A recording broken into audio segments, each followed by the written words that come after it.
Because we need a contract. 5 years without a contract, 6 years without a raise is too long. No more excuses, Milliken. That's too long. No more excuses. No more excuses. No more excuses. No more excuses. Our contract is an issue of labor justice, of educational justice, of economic justice, and of racial justice.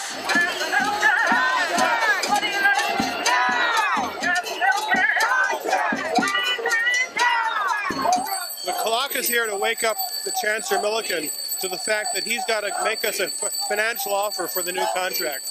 We've been out 6 years without salary increases. It's time for him to make us a deal that we can live with. Because we haven't had a new contract in 5 years, we haven't had raises in 6 years, and we're losing faculty in my department. It is not fair that the Chancellor be making multiple $1,000 salary, hundreds of thousands of dollars, while I'm living at a poverty wage. We need a contract.